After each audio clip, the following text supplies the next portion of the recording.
Viewers, welcome to my channel உமாவின் கைமணம். நம்ம இன்றைக்கி பார்க்க போகிறது ஒரு ஹெல்த்தியான சட்னிங்க, கருவேப்பிலை சட்னி. நம்ம சமையலில் கருவேப்பிலை யூஸ் பண்ணும்போது எல்லோரும் எடுத்து கீழே வச்சுருவோம். இந்த சட்னி அரைச்சிங்கன்னா எல்லா சத்தும் கிடைக்கும். வாரத்துக்கு ஒரு தடவையாவது அதை எடுத்துக்கலாம். எப்படி செய்கிறதுன்னு வீடியோக்குள்ளே போய் பார்க்கலாம். கருவேப்பிலை சட்னிக்கு தேவையான பொருட்கள் பார்க்கலாங்க. ஒரு கிண்ணம் நிறைய கருவேப்பிலை எடுத்து வச்சுருக்கேன். இது ஒரு 2 துண்டு தேங்காய் பழுப்பெல்லாம் நறுக்கி வச்சுருக்கேன். ஒரு 10 மிளகாய் வத்தல் வச்சுருக்கேன். காரத்துக்கு தகுந்த மாதிரி எடுத்துக்கோங்க. இது ஒரு 2 ஸ்பூன் வெள்ளை உளுந்து. இது ஒரு சின்ன துண்டு ஒவ்வியை தண்ணியில் ஊற வச்சுருக்கேன். இது 2 துண்டு வெள்ளைப்பூடு. இப்போ நம்ம ஒன்றுன்னா நம்ம சட்டியில் வறுக்கணும். இப்போது அடுப்பில் வானல் வச்சுருக்கேங்க. 1 ஸ்பூன் எண்ணெய் ஊற்றிருக்கேன். அதுக்கப்புறம் 10 மிளகாய் வத்தல் நம்ம போட்டு வறுத்துக்கலாம்.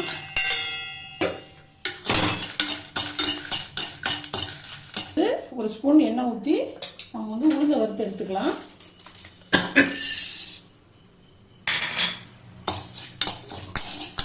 இப்போது அடுப்பு லோவில் வச்சுக்கோங்க. நல்ல சவக்க வறுக்கணும்.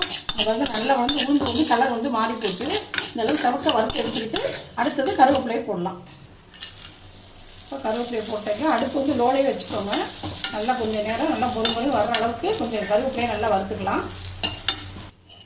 இப்போ கருவேப்பிலை பாருங்கள், நல்லா முறுமுறு சவுண்டு வருது பாருங்கள். முறுமுறு வறுத்தாச்சு. இப்போ இதை எடுத்து போட்டுட்டு நம்ம கொஞ்சமாக எண்ணெய் ஊற்றி அதுக்கப்புறம் தேங்காயும் வெள்ளைப்பூடியும் வதக்கிக்கலாம்.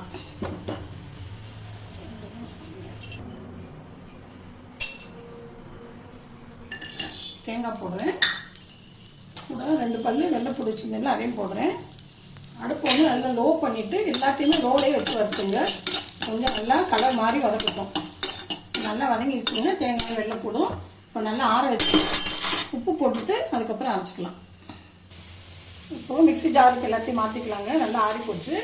போட்டுக்கிட்டு அதுக்கப்புறம் நம்ம ஊற வச்சிருக்க புளி, தேவையான அளவு உப்பு எல்லாத்தையும் போட்டு கொஞ்சம் பருபரு இருக்கிற மாதிரி அரைச்சிக்கலாம். ரொம்ப வலுவலுன்னு இருக்கக்கூடாது.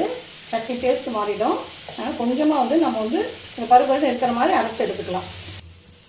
இப்போது இந்த புளி ஊற வச்ச புளியை போட்டேங்க. இப்போ தேவையான அளவு உப்பு போட்டுக்கலாம். போட்டுட்டு நம்ம நல்லா கொஞ்சம் பருபருன்னு அரைச்சிட்டு வருவோம்.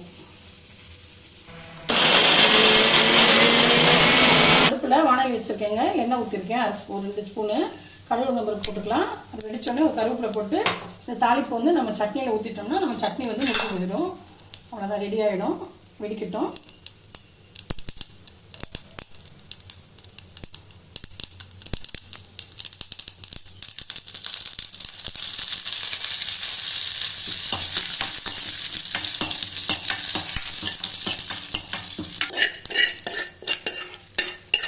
அவ்வளோதான், நம்மளோட கருவேப்பிலை சட்னி ரெடி ஆகிடுச்சு.